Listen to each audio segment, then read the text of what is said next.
Hi guys, ये है Honor 200 Pro। और पता है इस फोन से रिलेटेड मेरे को क्या कमेंट्स आ रहे हैं, खासकर ट्विटर पे या फिर कमेंट सेक्शन में यूट्यूब के। सब कह रहे हैं कि यार जितने भी मेजर टेक यूट्यूबर्स हैं, जितने भी पॉपुलर टेक यूट्यूबर्स हैं, पक्का ऑनर के फोन कवर ही नहीं करेंगे। और ऑनेस्टली मैं भी कवर नहीं करने वाला था, बट जब मैंने देखा कि इतने लोग इंटरेस्टेड है, क्योंकि सबको सुनने में स्पेसिफिकेशंस सही लग रही है, तो मैंने भी टेस्ट करना स्टार्ट किया। बट पता है मेरी एक्साइटमेंट लो भी क्यों हुई इस फोन को लेके।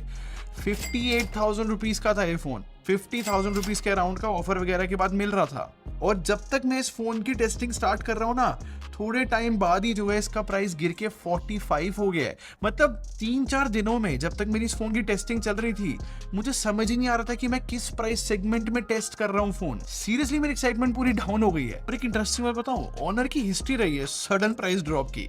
एक कोई मैजिक 6 प्रो नाम से फोन आया, इनका 90,000 रुपए का फ्लैगशिप फोन है, और उस पे ना मेंशन किया ऑनर ने कि 180 डेज तक हम प्राइस कम नहीं करेंगे। सोचो ब्रांड कोई चीज मेंशन करनी पड़ रही है। आई विश ऑनर 200 प्रो के लिए भी जो है ऑनर ऐसी एक गारंटी दे दे अब 45 प्राइस होने के बाद। बाकी आज 7 अगस्त है, मैं जब भी वीडियो शूट कर रहा हूँ, देखते जब तक ये वीडियो लाइव जाती है तब तक इसका क्या प्राइस रहता है। बट हाँ, चलो इस फोन के बारे में थोड़ा सा एक्सप्लेन करता हूँ जो मैंने टेस्ट किया है। स्टार्ट करने से पहले बता दूं, मेरा नाम है संजय, चैनल का नाम है take bar.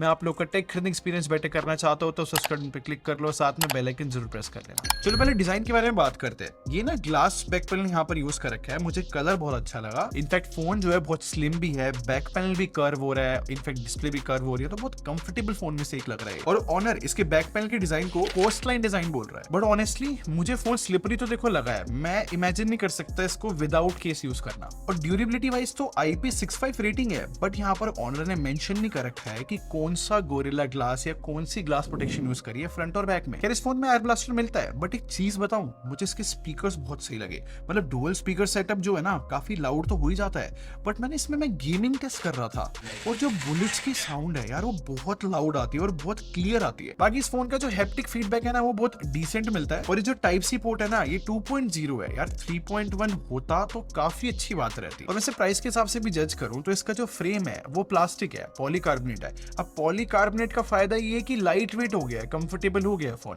But durability wise थोड़ा सा क्वेश्चन रहता है। फिर ऑप्टिकल फिंगरप्रिंट स्कैनर है, ठीक काम कर रहा है, और डुअल सिम का ऑप्शन है, सच कोई स्टोरेज एक्सपेंड नहीं कर सकता। बट सुपर क्रेजी बात बताऊं, इस फोन के बारे में जब मैं पढ़ रहा था, इंटरनेट पे थोड़ा रिसर्च कर रहा था, तो DxO मार्क ने इसको जो है 10th रैंक दी है वर्ल्ड के सारे फोन्स के मुकाबले, और 10th रैंक इसकी डिस्प्ले को मिली है। और अगर आप इस रैंकिंग को ध्यान से देखोगे तो वीवो का जो फ्लैगशिप फोन है S23 अल्ट्रा सैमसंग का, उससे भी बेटर डिस्प्ले जो है DxO मार्क के अकॉर्डिंग इस फोन की है, और इनफैक्ट iPhone 15 Pro के बिल्कुल साइड बाय साइड है। ऑब्वियसली यार ये चीज देखने के बाद कोई भी सोचेगा कि बहुत ज्यादा कमाल की डिस्प्ले होगी। अब मुझे नहीं पता यार DxO मार्क जो है ये रैंकिंग क्रिएट कैसे करता है, क्या क्राइटेरिया रहता है, क्योंकि मैंने ना नंबर 1 कैमरा स्मार्टफोन भी मंगवाया था। अब उसकी स्टोरी भी बहुत अजीब निकली थी, वो इतना अच्छा नहीं था। सिमिलर इसकी बात करूं तो ये कोई बुरा नहीं है, बट मुझे समझ नहीं आ रहा कि ये सारे फोन से बेटर डिस्प्ले कैसी है, क्योंकि डिस्प्ले सुनने में बहुत कॉमन सी है। 6.78 इंचेस की एमोलेड डिस्प्ले है, 120 हर्ट्ज का रिफ्रेश रेट है, 1.5 की रेजोल्यूशन है। और जिस एक्चुअल प्राइस पे फोन लॉन्च हुआ था ना, तो कंपटीशन जो है क्वाड HD डिस्प्ले भी दे रहा है, और सैडली ये डिस्प्ले LTPO नहीं है। अब देखो जिस एक्चुअल प्राइस पे फोन लॉन्च हुआ था, तो कंपटीशन देखा जाए तो वहां पर तो क्वाड HD भी मिल रहा है और LTPO पैनल भी, तो ये दो चीजें इसकी डिस्प्ले में मिसिंग तो बोली जाएगी। और फॉर सम रीजन ऑनर ने जो है ना यहाँ पर पंच होल कैमरा नहीं दिया, आईफोन से इंस्पायर होके ये मैजिक कैप्सूल दी है। खैर इसमें चीजें बहुत बेसिक है, 50+2 मेगापिक्सल का कैमरा लगा हुआ है, बट हाँ आईफोन की तरह थोड़ी फंक्शनलिटी देने की कोशिश करी है। मतलब जैसे टाइमर ऑन होता है तो यहाँ पर ये डायनेमिक आइलैंड टाइप बन जाता है, या फिर जब म्यूजिक सुनते हैं तो यहाँ से वो भी कंट्रोल हो जाता है। और ब्राइटनेस की बात करूं तो ऑनर का कहना है कि 4000 निट्स की पीक ब्राइटनेस है इसकी। खैर वो अलग बात है कि ऑनर ने हाई ब्राइटनेस मोड के बारे में मेंशन नहीं किया हुआ, बट मैंने कुछ ऑनलाइन टेस्ट देखे थे, वहां पर 1100 निट्स की इसकी हाई ब्राइटनेस मोड पे बताया जा रहा है। और अपने पर्सनल टेस्टिंग की बात करूं तो मैंने यूट्यूब पे बहुत वीडियोस देखी, मुझे थोड़ी तो ब्राइटनेस कम लग रही है, लेकिन जो कलर्स वगैरह है ना वो बहुत अच्छे हैं। और सिर्फ यूट्यूब ही नहीं, ये सेम चीज मैंने नेटफ्लिक्स पे भी फील की है वहां पर भी HDR का सपोर्ट है और वहां पर भी मुझे कलर्स बहुत अच्छे लगे हैं। बस फिर से बोलूंगा ब्राइटनेस थोड़ी सी लैकिंग लगी। और जैसे कि हर एक स्मार्टफोन को मैं डायरेक्ट सनलाइट में यूज करके देखता हूँ कि प्रैक्टिकली कितनी ब्राइट है। देखो अभी तो मैं दिल्ली में रहता हूँ ना, तो इतना क्लाउडी कंडीशन ही रहती है यहाँ पर, डायरेक्ट सनलाइट वाला आप मेरे को टेस्टिंग करने को मौका ही नहीं लगा। क्लाउडी कंडीशन में तो देखो मुझे ब्राइटनेस बहुत सही लग रही है। बेसिकली प्राइस के अकॉर्डिंग जज करूँ ना तो डिस्प्ले तो मुझे लाइक ओके सी लगी, लेकिन अगर मैं बैटरी के बारे में बात करूं तो यहाँ पर कुछ नया है। देखो इतना स्लिम होने के बाद भी ना इसमें 5200 mAh की बैटरी है और 100 वॉट की वायर्ड चार्जिंग की सपोर्ट करता है। इनफैक्ट 66 वॉट की वायरलेस चार्जिंग भी सपोर्ट करता है। खैर वो अलग बात है कि वायरलेस चार्जर इतनी हाई वॉट के मिलते नहीं है इंडिया में, बट सैड पार्ट ये है कि जो वायर्ड चार्जर है वो आपको अलग से खरीदना पड़ेगा, बॉक्स में नहीं है। बट यूनिक चीज पता है क्या है, जो आप यूजुअली मार्केट में फोन देखते हो ना वो बैटरी लिथियम आयन की बनी होती है, लेकिन इस फोन में जो बैटरी है ना वो सिलिकॉन कार्बन से बनी हुई है। देखो इजी वर्ड से बता देता हूँ, ये जो सिलिकॉन कार्बन बैटरीज होती है ना, ऐसा बताया जाता है कि ये सेफ ज्यादा होती है, लंबे समय के लिए चलती है, इन्वायरमेंट के लिए भी अच्छी है, इनफैक्ट कम स्पेस में जो है ज्यादा एनर्जी भी पैक कर पाती है। इन शॉर्ट डिफरेंट टेक्नोलॉजी है जो कि दूसरे फोन में नहीं देखने को मिलती। चलो बैटरी से आगे बढ़ते हैं, क्योंकि ऑनर ने ना 2 डिपार्टमेंट में बड़ी वियर्ड चॉइसेस रखी है, एक परफॉर्मेंस और दूसरा सॉफ्टवेयर डिपार्टमेंट। देखो परफॉर्मेंस में ना स्नैपड्रैगन 8S Gen 3 और LPDDR5X रैम के साथ इन्होंने जो है UFS 3.1 स्टोरेज दी है। अब क्या हुआ था ना, रिसेंटली मोटरोला ने एक H50 Ultra नाम से फोन लॉन्च करा था। अब उसमें भी सेम चीजें थी, लेकिन उसमें UFS 4 स्टोरेज थी, तब भी लोगों ने क्रिटिसाइज किया था।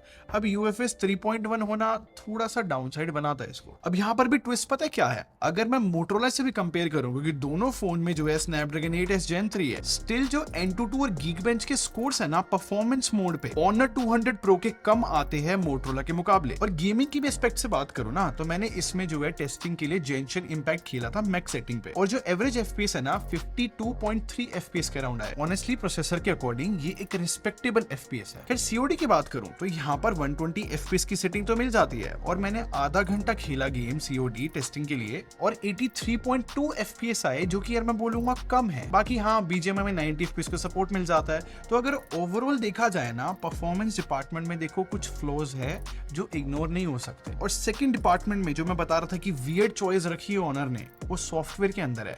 I mean, जो अपडेट पॉलिसी है वो 2+3 ईयर्स की है, जो कि 50,000 के अराउंड के फोन के लिए काफी कम बोली जाएगी, और लोग इंटरनेट पे चीज क्रिटिसाइज भी कर रहे हैं। बट ऑनेस्टली अगर मैं वैसे मैजिक OS की बात करूं जो इस फोन में मिलता है, यार बहुत स्मूथ है। मतलब हर एक चीज के लिए एक एनिमेशन दे रखी है, और इस वजह से ना बहुत रिच एक्सपीरियंस तो लगता है। जैसे कि जब हम एप्स को ओपन क्लोज करते हैं उसकी एनिमेशन मुझे बहुत पसंद है। इनफैक्ट रिसेंट एप्स में से अगर मैं ऐप को क्लोज करता हूँ, आप ये देखो इसकी एनिमेशन कितनी स्मूथ है। और जो एयर जेस्चर्स है वो बहुत सही है। मतलब मुझे जस्ट ऐसे पाम आगे करना है, ऐसे एक जेस्चर देना है और स्क्रीनशॉट हो जाएगा। और ऐसी जेस्चर्स जो है स्क्रॉलिंग के लिए या फिर बैक जाने के लिए भी दे रखे हैं। इनफैक्ट एक अपडेट भी आया है GOS के सिक्योरिटी पैच अपडेट के साथ, उसमें जो है कॉल रिकॉर्डिंग का ऑप्शन भी डाला है और कुछ AI फीचर्स भी है नए।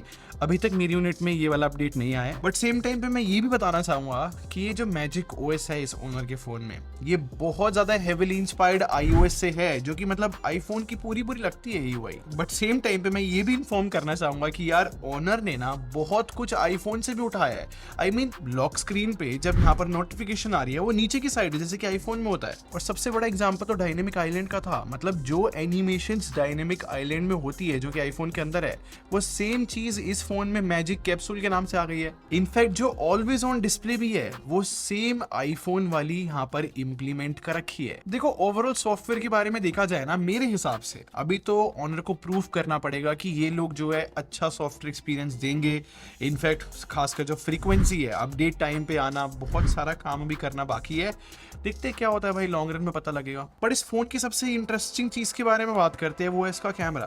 देखो हो सकता है कि हम लोग ज्यादा अवेयर ना हो कि ऑनर के कैमरास कैसे है, लेकिन जो ग्लोबल मार्केट है ना उसमें ऑनर के कैमरास लोगों को बहुत पसंद आते हैं। और जैसे कि वीवो ने जो है जायस के साथ कोलैबोरेट किया, शाओमी ने लाइका के साथ, तो ऑनर ने जो है हार्कोर स्टूडियो के साथ कोलैबोरेट किया है, जो कि पेरिस में एक फोटो स्टूडियो है। क्या जो कैमरा सेटअप है वो 50+ 8+12+50 मेगापिक्सल का है और जो टेलीफोटो लेंस है इसमें वो 2.5x जूम रेंज के साथ आता है। तो सबसे पहले ना मैं पोर्ट्रेट शॉट से दिखाता हूँ। अब क्योंकि ऑनर ने कोलैबोरेट किया है तो यहाँ पर 3 मोड मिलते हैं, वाइब्रेंट, कलर और क्लासिक। और ये जो वाइब्रेंट मोड है ना ये नॉर्मल है, मतलब जैसे कि आप नॉर्मल फोन में फोटोज देखते हो, यहाँ पर कलर थोड़े से सैचुरेटेड रहेंगे, स्किन टोन हल्की सी ब्राइट रहेगी। बट ये जो कलर मोड है ना ये बहुत इंटरेस्टिंग सा आउटपुट लेकर आता है, मतलब थोड़ा सा रस्टिक इफेक्ट आता है। I mean, थोड़ा सा ब्राउन की तरफ ही ज्यादा रहता है और थोड़ा ड्रामेटिक लुक देता है। और जो क्लासिक मोड है ना वो ब्लैक एंड व्हाइट है, अब उसमें जो है हाईलाइट्स पे थोड़ा सा एम्फसाइज रहता है। खैर मुझे ये भी कहना पड़ेगा जितने भी मैंने पोर्ट्रेट शॉट्स इस फोन से खींचे हैं ना, नो डाउट भाई बहुत आई प्लीजिंग शॉट्स तो रहते हैं। पर स्पेसिफिकली ये फोटो देखो यार, यहाँ पर इतनी लीव्स है, कॉम्प्लिकेटेड सिचुएशन है, स्टिल इसने बहुत सही ब्लर मेंटेन किया है। और नो डाउट क्रिएटिविटी पे डिपेंड करता है जो अलग अलग मोड्स हम कैसे यूज करते हैं और काम अच्छा करते हैं। और मेरी खुद की बेटर अंडरस्टैंडिंग के लिए ना मैंने iQOO और OnePlus से भी कंपेयर किए इसके पोर्ट्रेट शॉट्स को, और मैं कंफर्म कर सकता हूँ कि कुछ कुछ सिचुएशन में तो मुझे ऑनर ही बेटर लग रहा था। और वैसे विदाउट पोर्ट्रेट मोड भी टेलीफोटो से फोटोज खींचते हैं ना तो बहुत सी डिटेल आती है। बट एक रियल प्रॉब्लम भी है कि फोकसिंग डिस्टेंस ना बहुत कम है यार, मतलब थोड़ा सा दूर जाना पड़ता है अगर शार्प फोटो चाहिए तो। और अगर मेन कैमरे की बात करूं तो यहाँ पर अलग मोड्स मिलते हैं, मतलब अब यहाँ पर वाइब्रेंट, नेचुरल और ऑथेंटिक मोड है, और तीनों की कलर प्रोसेसिंग अलग ही है, बट हाँ वाइब्रेंट पे डिफॉल्ट रहता है।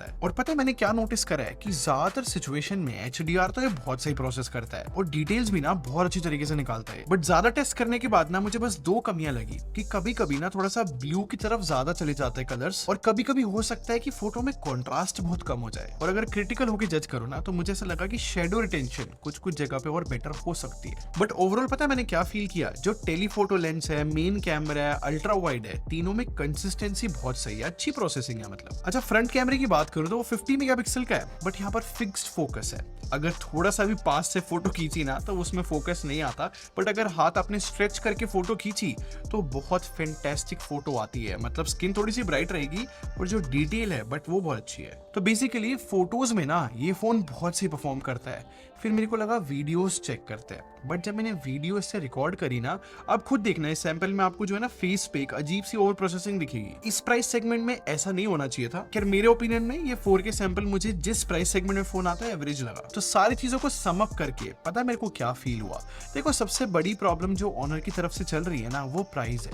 मतलब आइडेंटिटी इशू नहीं होना चाहिए कि ये फोन 50,000 रुपीज का है, 58,000 रुपीज का है या 45,000 रुपीज का है। गाइज मतलब समझ रहे हो, हम 15 से 20 हजार के प्राइस डिफरेंस की बात कर रहे हैं जो कि ब्रांड की तरफ से आ रहा है और किसी की तरफ से नहीं। ऑनेस्टली यार मैं इस फोन की बुराई नहीं करना चाहता क्योंकि फोन बुरा नहीं है, बस चॉइसेस हियर एंड देयर थोड़ी सी गड़बड़ हो गई है ब्रांड की तरफ से। खैर ये था मेरा ओपिनियन इस ऑनर 200 प्रो के बारे में। आप लोगों की बहुत रिक्वेस्ट थी कि इसको टेस्ट करके जज करके हमें बताओ, तो ये सारी चीजें जो मेरे को फील हुई आप कमेंट सेक्शन में बताओ ना, आपको क्या फील हुआ।